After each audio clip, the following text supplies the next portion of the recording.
करती हो और आप इतनी सुबह कहाँ जाती हो? बेटा, तुम्हारे पापा नहीं है ना, इसलिए मुझे बहुत काम करना पड़ता है। माँ, पापा क्यों नहीं है? वो कहाँ गए हैं?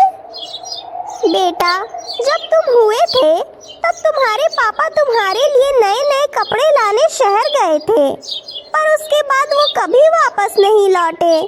मुझे नहीं पता कि उनके साथ क्या हुआ है। पर माँ, हमें तो पता करना चाहिए ना कि पापा कहाँ गए हैं। हो सकता है कि वो किसी मुसीबत में हो। बेटा, हम पक्षियों की यही जिंदगी होती है। हमारी जिंदगी का कोई भरोसा नहीं होता है, कब हमारे साथ क्या हो जाए।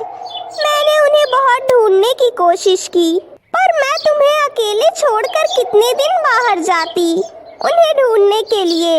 इसीलिए मैंने बस इसे अपनी किस्मत ही मान ली। बेटा, अब मैं चलती हूँ, मुझे बहुत काम है। मैंने खाना बना दिया है, तुम खा लेना। मुझे कुछ करना चाहिए। मैंने तो कभी अपने पिताजी को देखा ही नहीं। माँ मेरी वजह से दो दो जगह नौकरी करती है। मुझे उन्हें और परेशान नहीं करना चाहिए। हाँ, मैं खुद जाकर शहर में देखूंगा कि पापा कहाँ हैं और उन्हें ढूंढ कर लाऊंगा। उस कौवी का बेटा अपने पिता को ढूंढने के लिए शहर चला जाता है। इधर जब कौवी शाम को घर आती है, बेटा देखो मैं तुम्हारे लिए क्या लेकर आई हूँ आज खाने में। छोटू, कहाँ हो तुम? कोई शरारत कर रहे हो क्या मेरे साथ? देखो मैं बहुत थकी हुई हूँ, आओ आकर खाना खा लो। कौवी कुछ देर तक इंतजार करती है पर उसका बेटा नहीं आता। छोटू, कहाँ चले गए तुम? कौवी पूरे घर में छोटू को ढूंढती है पर वो कहीं नहीं था। उसे वहाँ पर एक चिट्ठी मिलती है।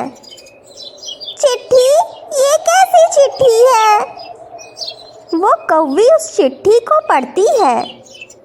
माँ, मैं शहर जा रहा हूँ पापा को ढूंढने के लिए। आप मेरी चिंता मत करना, मैं उन्हें लेकर वापस आ जाऊंगा। फिर हम तीनों साथ में रहेंगे खुशी खुशी। तुम अपना ख्याल रखना, मैं भी अपना ख्याल रखूंगा। छोटू, ये क्या किया तूने? कहाँ चला गया तू? अब मैं कहाँ ढूंढूंगी तुझे? वो उड़ते हुए शहर की तरफ जाती है। बेटा तू चिंता मत कर, मैं तुझे कुछ नहीं होने दूंगी। आ रही हूँ मैंने तो तेरे पिता को खो ही दिया है, पर मैं तुझे नहीं खोऊंगी। आ रही हूँ मैं तेरे पास। कौवी उड़ते हुए जाती है।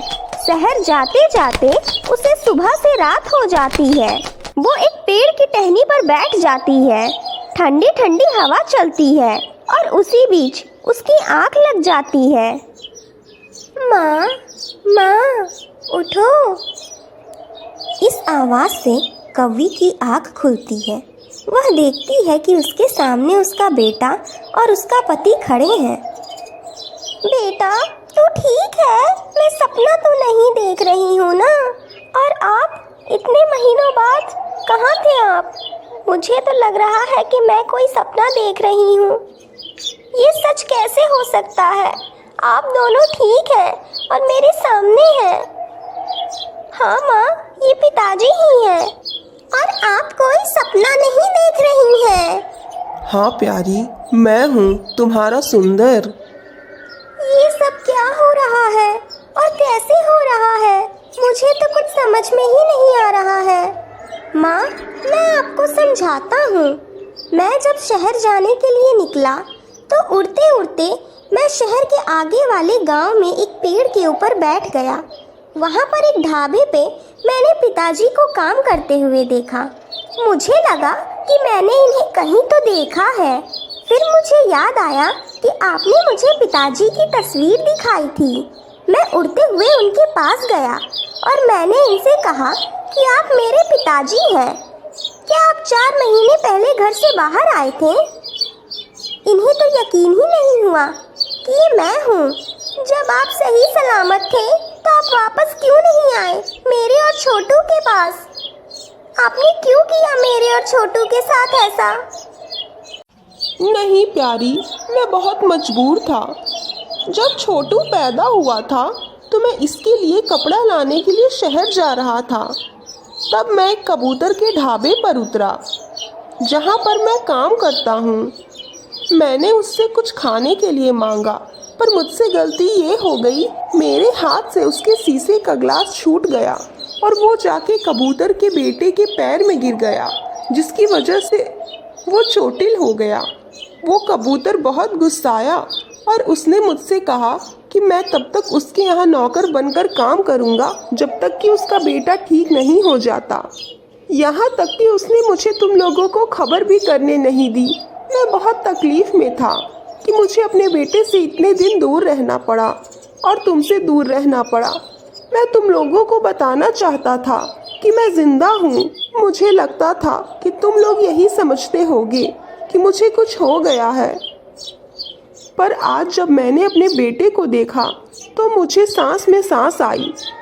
मुझे चैन आया कि तुम दोनों ठीक हो। फिर छोटू ने उस कबूतर को जाकर समझाया। तब उस कबूतर ने मुझे इसके साथ वापस आने दिया। आपके साथ तो बहुत बुरा हुआ है जी, मुझे माफ कर दीजिए, मैंने आप पर शक किया। कोई बात नहीं प्यारी, अगर तुम्हारी जगह मैं होता तो मैं भी यही सोचता। पर मेरा विश्वास करो कि तुम दोनों से इतने महीने दूर रहकर मैं भी खुश नहीं था। मम्मी पापा, अब हमारा परिवार पूरा हो गया। कौवे का पूरा परिवार उड़कर अपने घर वापस आ जाता है। मेरी ऐसी ही कहानी, हाँ नहीं, हम दोनों की ऐसी ही कहानी देखने के लिए लाइक और सब्सक्राइब करें हमारे चैनल कोको छुन छुन की दुनिया को और बेल आइकन दबाना ना भूलें।